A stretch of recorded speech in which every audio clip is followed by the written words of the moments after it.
നമ്മളാണ് പോണേ? നമ്മള് കുട്ടികളെ ഊഞ്ഞാലാട്ടാൻ പോകടാ. അതെങ്കിലും ഇങ്ങനെ കളിയാക്കി പറയുന്നത്. ഹലോ ഗൈസ്, അപ്പൊ ഇന്ന് ഫാമിലി ആയിട്ട് ഒന്ന് കറങ്ങാൻ പോവാണ്. അല്ല സുൽത്താന, കറങ്ങേണ്ടി വരും. കറങ്ങണ്ടേ?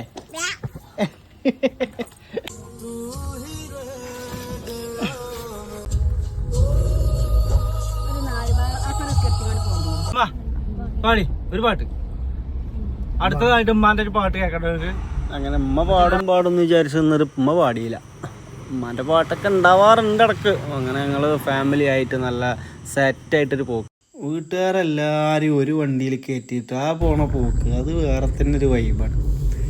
നല്ല മൂഡ് ട്രിപ്പ്. അങ്ങനെ ഞങ്ങളെ വീടിന്റെ അടുത്തുള്ള മേലാറ്റൂർ എന്ന് പറഞ്ഞ സ്ഥലത്ത് ജാംജൂമിലെത്തിക്ക് പിന്നെ പിള്ളേർക്ക് മറ്റേ ഗ്രഹണി പിടിച്ച കുട്ടിയൊക്കെ ചക്കക്കൂട്ടാൻ കിട്ടിയമായിരിക്കാണല്ലോ. ഇവർക്ക് ഇത് ഒരു ഹോബിയാണ്. നമ്മുടെ മക്കൾ ചെറിയ ചെറിയ ആഗ്രഹങ്ങൾ, ചെറിയ ചെറിയ സ്വപ്നങ്ങളൊക്കെ നമുക്ക് സാധിച്ചു കൊടുക്കാൻ പറ്റുന്ന കാര്യങ്ങളൊക്കെ സാധിച്ചു കൊടുക്കുക, അതേ ഇതിലുള്ളൂ. ഏതായാലും നേരിട്ട് പോയിട്ട് നമ്മൾ തിരിച്ച് വരുമ്പോണ്ടല്ലോ അത് വേറൊരു ഫീലാണ്. അതൊരു ഹാപ്പി മൊമെന്റ്. പിന്നെ ചിലപ്പോൾ നമ്മളും തന്നെ ഒന്ന് കളിക്കും, റിലാക്സ് ആവും, മൈൻഡ് ഫ്രീ ആവും. അപ്പോൾ നമ്മളെ ജാംജൂമിൽ പോയിട്ട് വരുന്ന ആൾക്കാരൊക്കെ ഉണ്ടെങ്കിൽ ഒന്ന് പറയാം. ഇതേപോലെ നമ്മളെ കുട്ടികളങ്ങോട്ടാണ്.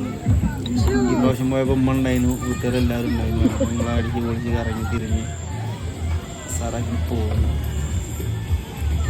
അതിൻ്റെ കാഴ്ചകളാണ് നിങ്ങൾ കാണുന്നത്. അവിടെ ഒരുപാട് ആൾക്കാർ വരുന്നുണ്ട് കേട്ടോ. നല്ല അടിപൊളി സംഭവം സെറ്റപ്പാണ്. പക്ഷെ ഒരു ക്യാഷിൻ്റെ കാര്യം കുറച്ച് ഇടങ്ങേറാണ്. കാരണം എന്താണെന്ന് ചോദിച്ചാൽ ഒരു കുട്ടിക്ക് 100 രൂപ അവർ വെച്ച് മേടിക്കുന്നുണ്ട്. പക്ഷെ കുട്ടീൻ്റെ കൂടെ ചെറിയ പിള്ളേരല്ലേ, അവരെ നോക്കാൻ ഒരാൾ കയറുന്നുണ്ടെങ്കിൽ ഒരാൾക്ക് 20 വെച്ചിട്ട് അതും മേടിക്കണം. അങ്ങനെയൊക്കെയാണ് കാര്യങ്ങൾ. എന്നാലും കുഴപ്പമില്ല, പിള്ളേർ ഹാപ്പിയാണ്, ജോലിയാണ്, കളിയാണ്. നമ്മളെ കാരണം പ്രോ ഉണ്ടായിരുന്നു, മമ്മി ഉണ്ടായിരുന്നു, പിള്ളേരെല്ലാം ഉണ്ടായിരുന്നു. അപ്പോൾ അടുത്ത വീഡിയോ ആയിട്ട് നമുക്ക് വീണ്ടും കാണാം. ബൈ.